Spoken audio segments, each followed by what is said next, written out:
Welcome to the Deep Dive.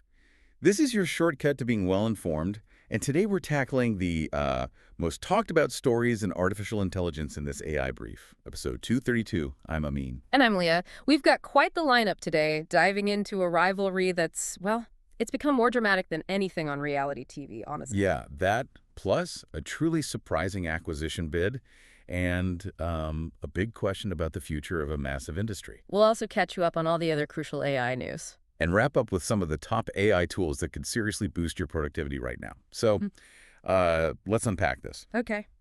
Let's jump straight into what started as, well, a stunning lawsuit announcement and has since spiraled into arguably the messiest showdown yet. We're talking, of course, about Elon Musk and Sam Altman. And their very public spat unfolding on X, yeah. Exactly. Musk kicked things off pretty dramatically, declaring that xAI, his AI company, is taking legal action against Apple. Right, his reasoning being? He claims Apple is unfairly pushing OpenAI's products in the App Store, basically suppressing rivals like his own Grok. He even said it's, quote, impossible for any company besides OAI to reach #1 in the App Store. Which is a big claim, and Sam Altman fired back pretty quickly, didn't he? He did. He didn't just refute it, he pointed to actual examples, DeepSeek and Perplexity. Right, other AI companies. Yeah, both have hit high spots in the App Store, kind of contradicting that whole impossible thing. And then there was that exchange about view counts. Oh, yeah. Musk was questioning how Altman got millions of views with fewer followers, and Altman's reply was just skill issue or bots. Ouch. Pretty pointed. Very pointed, yeah. And then the AI itself got involved. This is the wild part. Grok itself, Musk's own AI, was tagged, and it actually stated Sam Altman is right. No way. Yes. And it even noted Musk's documented history of directing algorithm changes to favor his interests. I mean, you can't make this stuff up. It's almost unbelievable. An AI seemingly taking sides against its own creator publicly. And then Musk posts a screenshot from GPT-5 saying he's more trustworthy than Altman. Of course he did. And mentioned they're fixing Grok's reliance on, quote, legacy media. Somewhere else. You know, it reads like you said, a middle school lunch fight, but stepping back, it's a really interesting window into Silicon Valley's biggest rivalry, isn't it? Definitely. Going from collaborators to, well, this. It's fascinating. Beyond the drama, though, you have to wonder what this signals about, maybe, the leadership maturity in AI. Does it shake confidence or just keep them in the news? Exactly. Is it worry investors? Or is it just, noise that keeps them relevant? Hard to say. It's definitely unpredictable. Unpredictability seems to be the theme.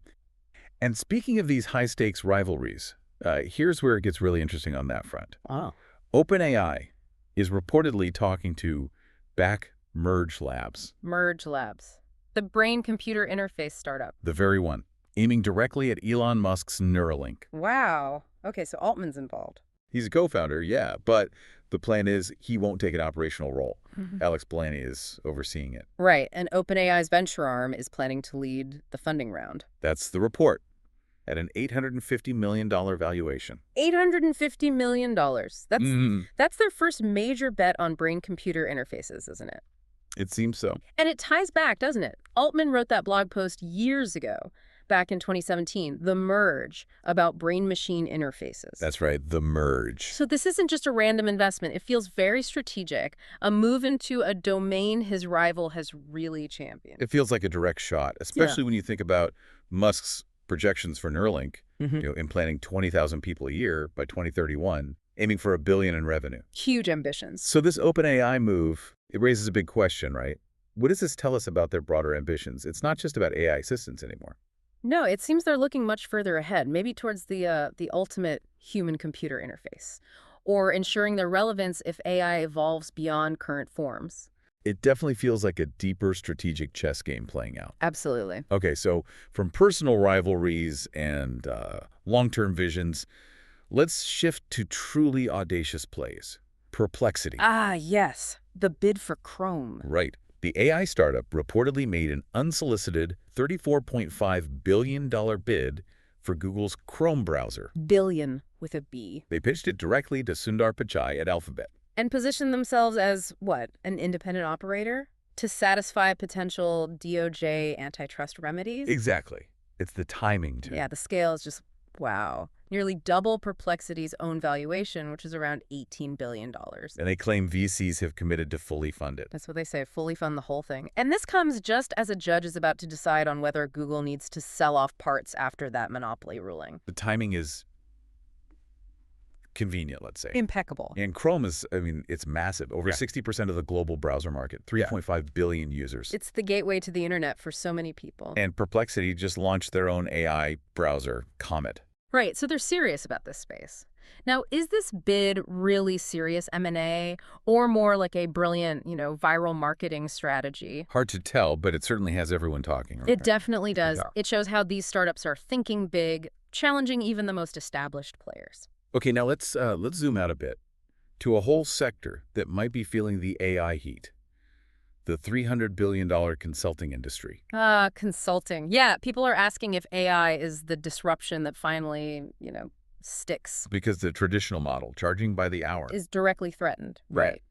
Tools like ChatGPT, Claude, they can compress weeks of analysis into minutes. those billable hours just evaporate. Tom Rodenhauser put it well. You charge for time, and when time goes away, you have to change the commercial model. And we're seeing that change happen already. Look at McKinsey big staff cuts recently. Right. But at the same time, they've rolled out, 12,000 AI agents, and a huge chunk of their revenue, over 40%, is now from advising on AI. So they're pivoting. Definitely.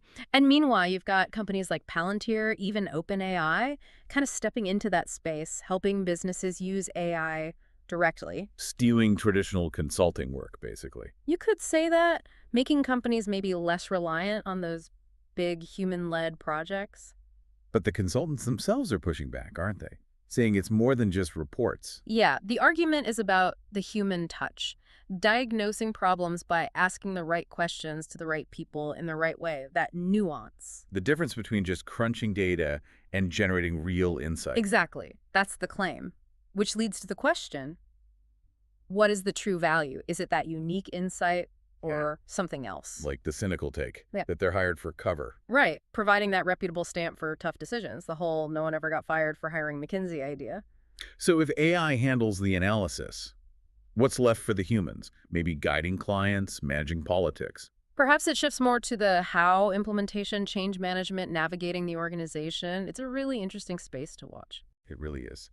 Okay, as we think about these big shifts, let's quickly catch up on some other significant developments from the last few days. Right. Beyond the major headlines, there's a lot happening, like the talent wars heating up. Oh, yeah. Microsoft is reportedly going hard after Meta's top AI people, offering multi-million-dollar packages. Wow. Trying to match Meta's own efforts. Exactly. Shows how critical that top talent is right now. And on the tech side, Anthropic made a big upgrade. Huge. Claude Sonnet 4 now supports a 1 million token context window. 1 million tokens, that's what, like 2,500 pages of text? Roughly, yeah. Or massive code bases, like 75,000 lines.